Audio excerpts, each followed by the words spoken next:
Hi, everyone. Welcome back to another episode of Senior Living Today. Today, I'm joined by Jason French and Melissa Todd from Western Reserve Masonic Community. Thank you both so much for joining us today. Melissa, can you tell us a little bit about yourself and what your role is at Western Reserve Masonic Community? Yeah, absolutely. So my name is Melissa Todd, and I am the corporate sales manager. I have been working in healthcare and senior living for 8 years.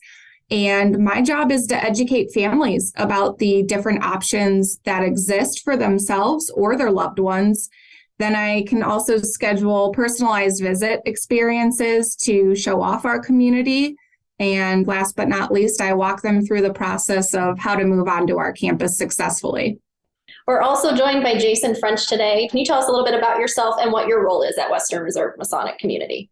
Yes, I am the president of our campus here. So I'm in charge of the overall operations and then vision and mission and culture development for our campus. Well, thank you both again for being here today. And today we're going to be talking about a type of senior living community known as a CCRC. We hear this acronym thrown around a lot in the senior living industry, but not everybody knows what it stands for or what it means. So Jason, can you tell us a little bit more about what CCRC stands for and what it means? Absolutely. So a CCRC is a continuing care retirement community, or CCRC. And what that really means is that we offer all the levels of care that are available in senior living today, from independent living, traditional assisted living, memory care services, and skilled nursing, all at one location. One of the major benefits of a CCRC is that residents can move from one level of care to the next within the community as their needs are changing. How comforting is that to residents and family, knowing that the community is there for them? Because I imagine this can be a stressful time as somebody's care levels, needs are changing. You know, it actually is a huge relief for the folks that are moving and making a choice to move on to a campus like ours. You're making that choice and that decision one time in your life, where if you were going to a community that maybe offered one level or two levels, you know, as you advance in your care needs or service needs, then at some point in time, that's going to facilitate a physical move to another building, another company, another building, where when you're in a continuing care retirement community, those transitions happen really seamlessly. You wake up one morning in your independent living apartment, you move to your assisted living apartment that's just down the hallway. It's the same dining services team.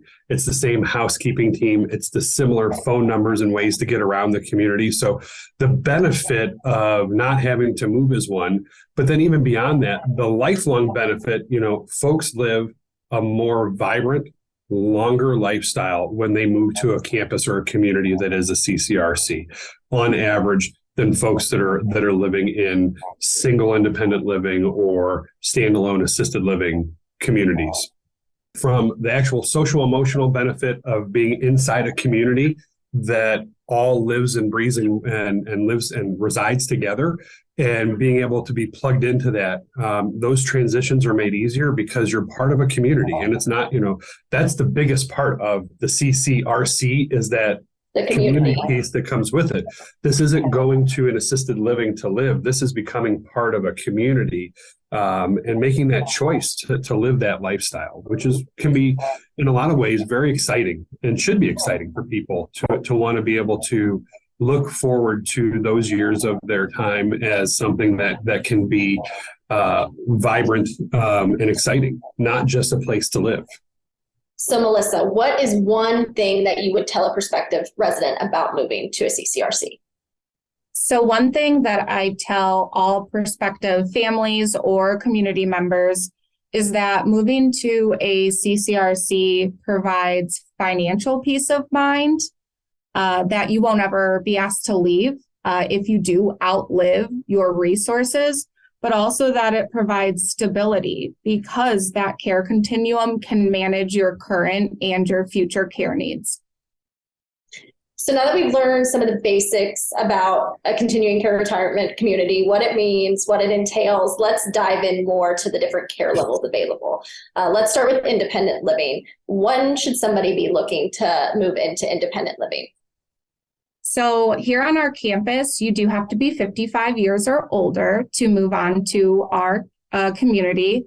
And for someone who's interested in exploring the services and amenities, I would tell them that they are able to enjoy a maintenance-free lifestyle, but also a social lifestyle where they can focus on staying independent as long as possible based on the different support areas, whether that is utilizing the restaurant, the fitness gym, or exercise activities.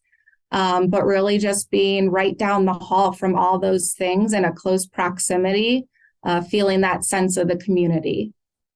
Can you talk a little bit more about the maintenance-free pieces of independent living? What does that entail? Yeah, so when someone lives at their home or in a different state, they are in charge of all the utilities, all the bills. Anything goes wrong with your home, a leaky roof or a broken dishwasher part, they have to call and schedule those services. As we're here, because we include maintenance 24/7 and you are a renting of an apartment where all the appliances are furnished by us, we take responsibility when those appliances need repaired or fixed. And it's one call away. You pick up the phone, make a work order with our front desk, and someone is down to fix whatever is wrong. So really adding to that stress-free type of lifestyle. It's an easy button. You dial 0 and you get what you need. You can't make it any easier than that. All right, let's dive into assisted living now. So when might someone need to consider assisted living for either themselves or for a loved one? So I talk about assisted living with families when there becomes a daily part of their routine that has become challenging. So whether that's getting dressed in the morning or at night for bed, or maybe strenuous meal prep, cooking breakfast, lunch, and dinner has become more challenging or difficult. We also get a common question about managing medications becoming troubling as those constant changes are being done by the physicians, managing, ordering them. Those are all areas when I think that assisted living is a good talking point to share how those services are provided within that assisted living care level. So really when somebody moves to the point where their daily activities they need some assistance with, but don't need full-time care. Yes, correct. So I know that Western Reserve Masonic Community also includes short-term rehab as well as long-term care. Let's talk about short-term rehab first. How does someone qualify for short-term rehab? Do people come directly from a hospital or how does that process work, Jason? Yeah, the typical transition for someone into short-term rehab or skilled nursing is coming from an acute need happening typically with a hospitalization or an emergency room visit.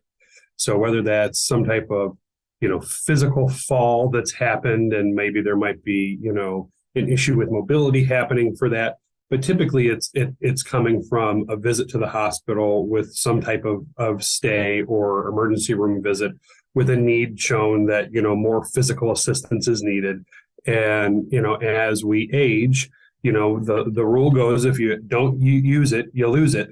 And what ends up happening as we age is we maybe use less of our muscles and things that we need to. And so some physical rehab's needed from time to time, but it's typically started out with some type of event that happens with a hospitalization in most cases. And then how does that differ from long-term care?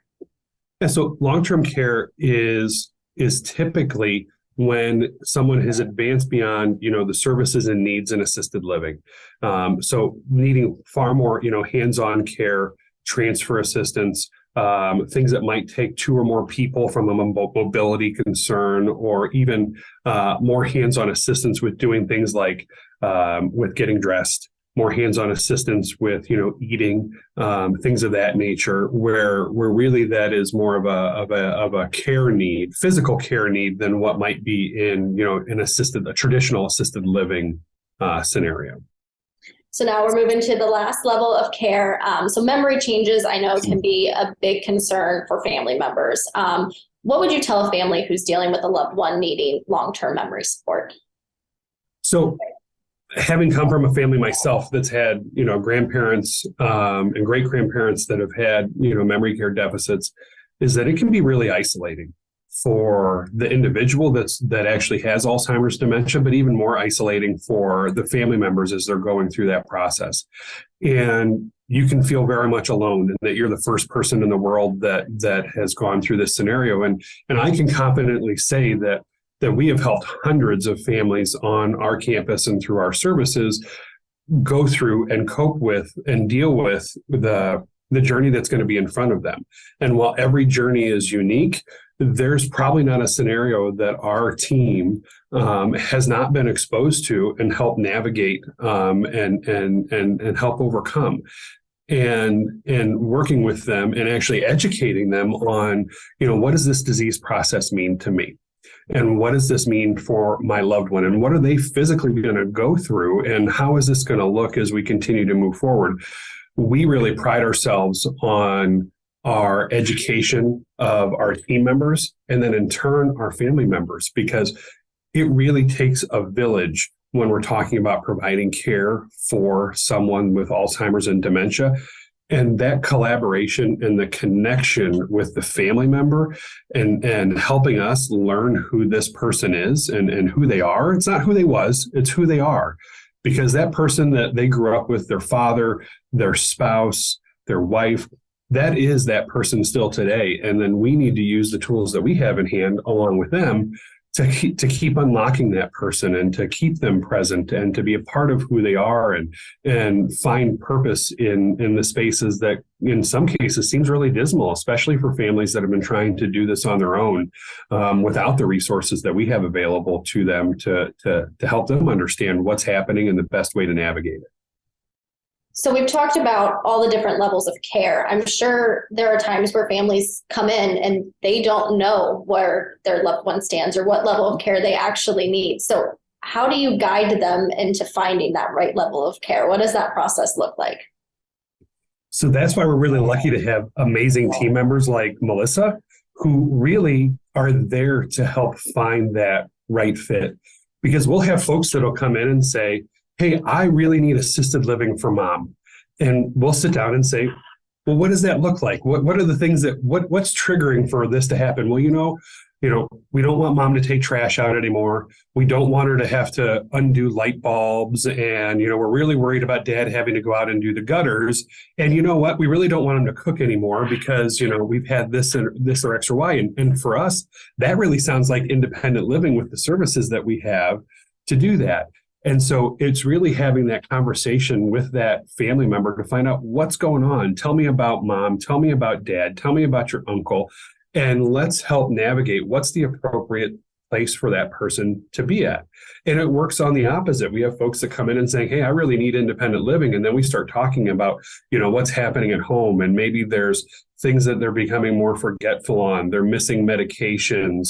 Maybe they're having issues working electronics and telephones and things of that nature. And maybe there is part of that conversation is, maybe more of a need in a care area is needed based off of where that's at. So it's never one same answer for every single person, every single family. We really approach it to really try to find out in discovery from the families and from those people, what is the best fit for me? And hopefully it's on an offering that we have on our campus, but we're also going to be upfront and honest and say, with what's happening with mom or dad, maybe these folks might be a better solution for you. So it's not about finding, the best place at Western Reserve. It's about finding the best place for that individual and what's going to be best for them and their family in the long run. So really functioning as a partner for that family to help them find the resources they need. Completely. I mean, in the end, we want to help people navigate, senior living can be scary. And you're talking about, being presented with the opportunity to provide services for, folks, grandparents and parents. And we take that very, very personal. And we want to make sure that we're putting everybody in the best scenario to be successful and to have a positive experience. Yeah, and from a sales manager role in this position and working with different families and different situations every day, I view myself more as an educator than a salesperson.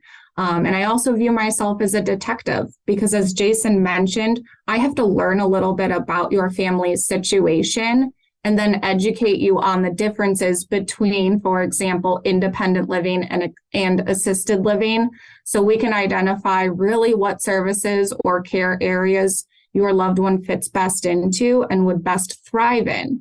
And this industry is not apples to apples. Any campus or community that you walk into is going to have a different set of services and amenities. And we have to talk first about what's important to that person before we rattle off all services and amenities that might not be applicable to that individual. So I put a detective hat on often when I'm talking to families. Well, I want to thank both of you again for joining me today. For all of our listeners, please remember to rate and subscribe to our podcast so you never miss a new episode. And we will be back again in 2 weeks with a new episode. So thank you all again.